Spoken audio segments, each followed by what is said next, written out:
currency. Very important. Yes. And if you want to go to third world status, lose your reserve currency. We have to have that. We cannot lose it. If you'll go to third world status in this country, because you take a look at the way things are running. If a country tells me, sir, we like you very much, but we're going to no longer adhere to being in the reserve currency. We're not going to salute the dollar anymore. I'll say, that's okay.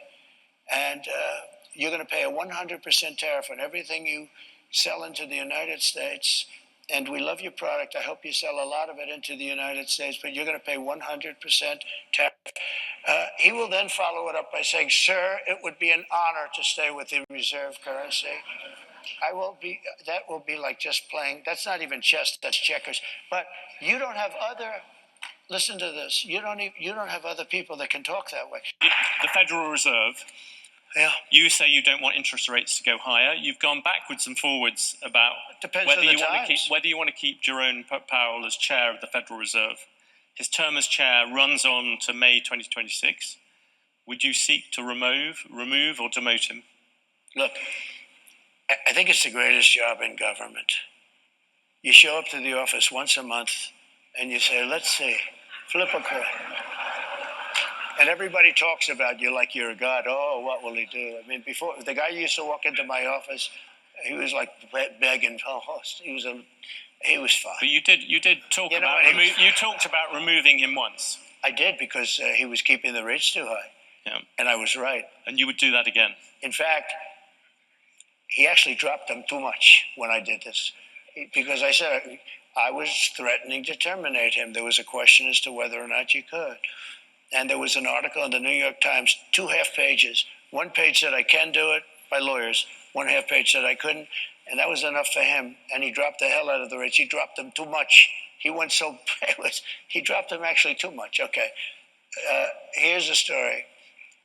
I think that if you're a very good president with good sense, you should be able to at least talk to him. I don't say make the decision at all, but I've been a very successful businessman. I've done really good, much better. Now people are understanding how good I've done because they're seeing it much better than the fake news wants to give me credit for. Just on the issue of whether you would replace. I think I have the right to say, as a very good businessman and somebody that's used a lot of sense, I think I have the right to say that, I think I'm better than he would be. I think I'm better than most people would be in that position. I think I have the right to say I think you should go up or down a little bit. Welcome to the Crypto Teacher. And I come back with that video just to make you think. Don't forget to like and subscribe to the channel. And make sure you join the Patrons. If you're not a part of the Patrons, make sure you're hitting the Cash App. And also, guys, make sure you go like and follow the TikTok. More videos to come. And we have Trump again. If the dollar loses, the world reserve currency will be in a third world country. And guys, is that correct? No, it is not, because we know all about the fourth industrial revolution. And in my NWO book, I'll let you know that crypto is going to save the global economy. It's the central bank's master plan. And it all started in the 70s and 80s, guys, when they were transferring us over from a manufacturing economy to a service economy. And remember, when you're doing manufacturing, you're getting a skill. And then you can go and open up your own business and be self-sufficient. In a service economy, there's only one main skill you can get, and that's a salesperson. And we know everybody doesn't have the hustle. So you become dependent on that job. And it's not like the manufacturing job that lasts 30, 40 years. And a service job, you may be there 2 to 10 years at max, and then you bounce into another. And due to COVID, I'm sure that time period has shortened up. But when they turned us over to a service economy, it's going to be easy for the machines to take over. And remember, the Crypto Teacher told you. And we have Trump asked about the Federal Reserve. Would he get rid of Jerome Powell? And of course, guys, he refused to answer that question. And we know why. The president works for the Fed. He can't fire anybody in the Fed, but the Fed can definitely fire the president. And remember, the crypto teacher told you. And we have Carlos Domingo, the CEO of Securitas, giving us the truth. What I've been telling you all along. You can definitely hear the plan once you hear him. And he talks about tokenized dollars and tokenized treasuries. And that's the reason why we have Blackrock, Templeton, and others on a mission when it comes to these stable coins and it comes to these tokenized treasuries, because that's going to keep the dollar in power. And we know USDC is the chosen one when it comes to the globe. And we have Trump's project is all about adoption for DeFi, guys. We know DeFi is definitely the new banking. The project, though, is not doing anything special. But anytime you have Trump and family pushing it, of course, guys, again, is just pushing adoption. And then we have the drums are beating. China, Russia, Ukraine, Israel, Iran. Armageddon is right around the corner. But remember, guys, the banks fund both sides. And remember, the crypto teacher told you, because he knows when it comes to the NWO, it's all planned out. You have a wonderful day. And they're tokenized dollars, right? But if you think about how a lot of the institutions use dollars in the real economy for what is trading, posting for collateral, or treasury management, they actually don't hold dollars, right? They hold treasuries. US Treasuries, which is a dollar equivalent, but it earns a yield in a safe way, right? So that part of the market has not existed in the crypto economy, or it has been very small. So BIDL is essentially a tokenized treasury fund that is, equivalent to a dollar. It's obviously not a tokenized dollar; it's a security, but that gives you a yield based on the current Fed rate. So since we released BIDL, first, I think it has stimulated the overall market. We've captured more than 50% of the growth. We're currently sitting at a record $550 million out of around $2 billion. But compared to the stablecoin markets, the tokenized treasury markets is still very small.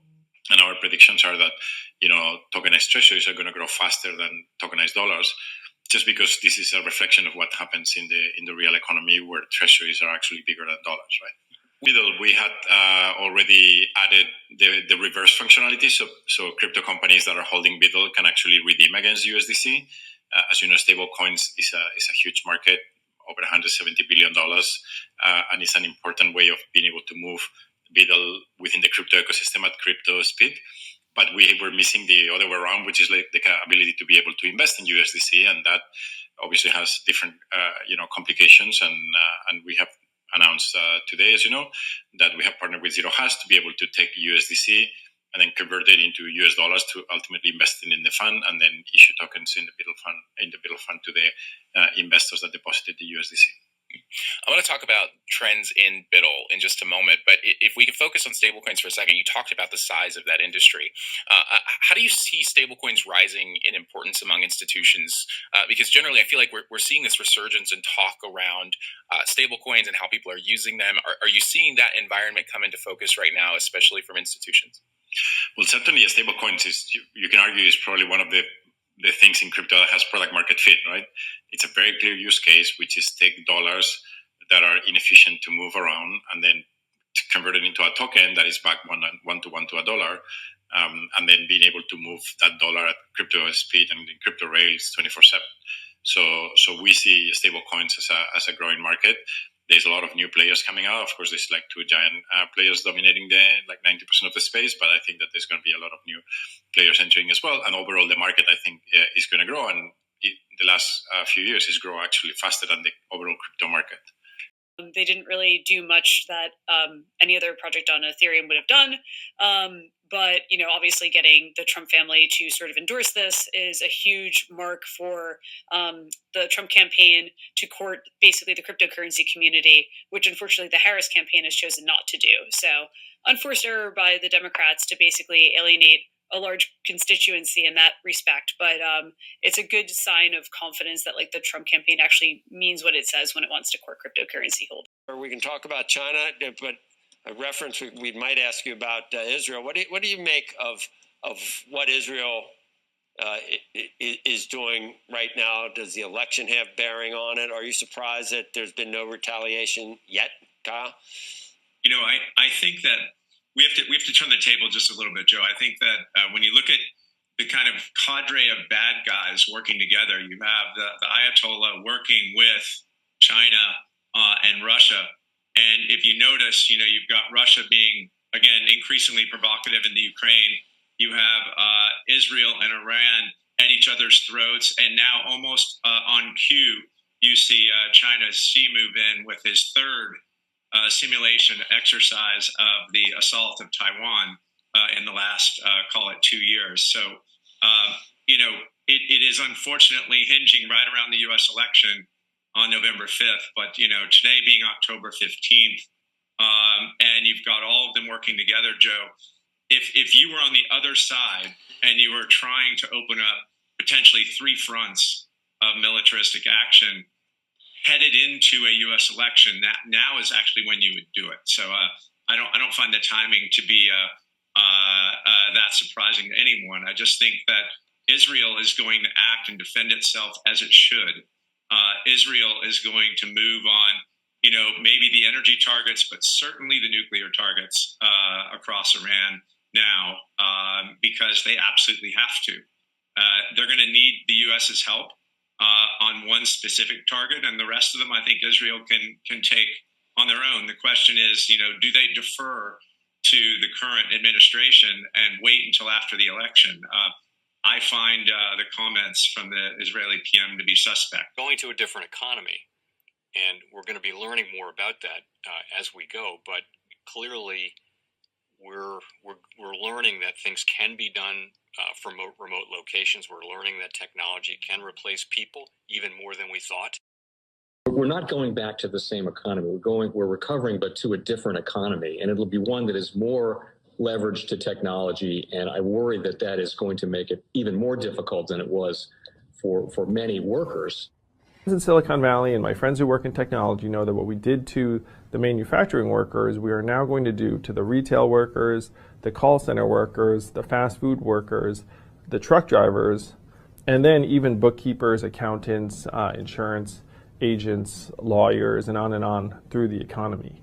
So what happened to the manufacturing workers is a very clear sign. And so we'll import Chinese-based CBDC technology. So it's going to be CBDC in a box provided to you by the People's Bank of China. But every stock, every bond, every currency, every commodity, every piece of art, every private business, every piece of real estate will eventually be a token on a blockchain, an entry on a ledger, permanent and immutable. We will have truth instead of trust, and we will save over $7 trillion a year. 6 to 8% of global GDP is wasted by the friction of the trust industry that's necessary when you have dual entry accounting. With triple entry accounting, which is what a blockchain is, we get rid of all of that friction. It's a beautiful future. Like what you see in China and their social credit scoring systems, right?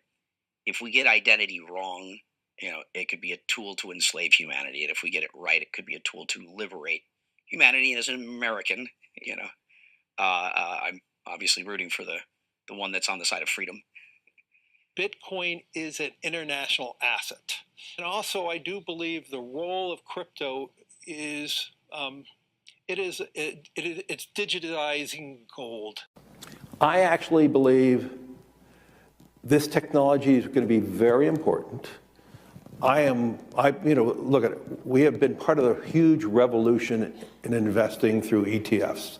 We believe that ETFs will be changing the whole way we invest. Many people still use it as a means, people are investing it for indexing. No, the majority of people who are putting money in in ETFs are active investors that are buying exposure. The entire bond market is being transformed as we talk right now. I believe the next generation for markets, the next generation for securities will be tokenization of securities. And if we can have that distributed ledger that we know every beneficial owner, every beneficial seller, we all have our code of who's buying, who's selling, instantaneous settlement.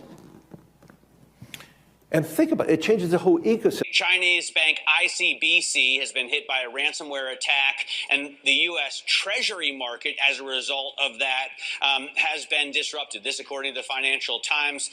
We're getting it more right now with Bloomberg's Shonali Bassick. Shonali, what do we know? Listen, we have the Financial Times now reporting that ICBC, one of China's largest banks here, was hit with a ransomware attack. And remember, they're a very significant intermediary in the Treasury market. The SIFMA has told its members that this has been part of the reason here that the system is kind of clogged up, if you will, during that auction that we saw a little bit before.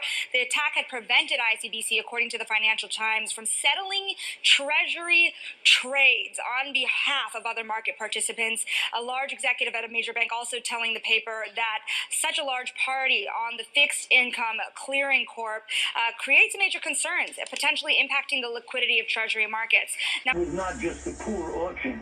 It was absolutely lousy, and you know, when the dealers have to step in to save a treasury auction, that's a rare occurrence. And Cryptoteacher and the New World Order book, plus the 3 Kids books, It's Time to Re-Educate. Also, new to cryptos, Coinbase, Bitrue, Binance. Do not forget book links and crypto links are in the description. The stock channel, guys. Don't forget to go like, subscribe, spread everywhere. You have your Kobo, your chip stocks, your banking, your gaming. While everybody's sitting at home, get home stocks, the Seaver, the biotech stocks. And while everybody's at home wishing, they were still getting that free money. What are they doing? Drinking and smoking weed. Don't forget about those stocks, and you have a wonderful day. The most powerful person in the world is the storyteller. The storyteller sets the vision, values, and agenda of an entire generation to come. Steve Jobs.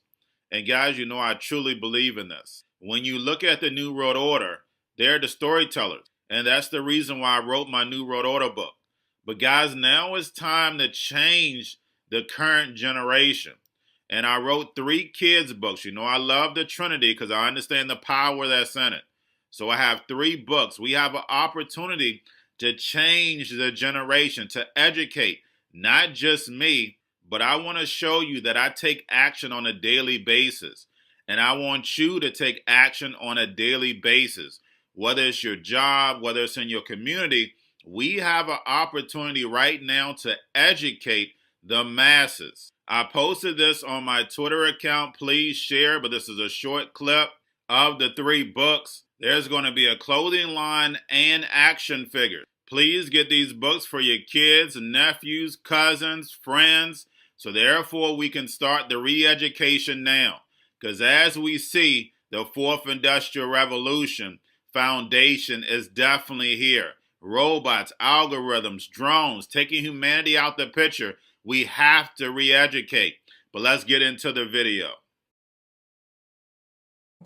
Part 1. King Joshua and Grandma Tam save the village. Part 2. King Joshua and Grandma Tam save New York from COVID 33. Part 3. King Joshua and Grandma Tam goes to China.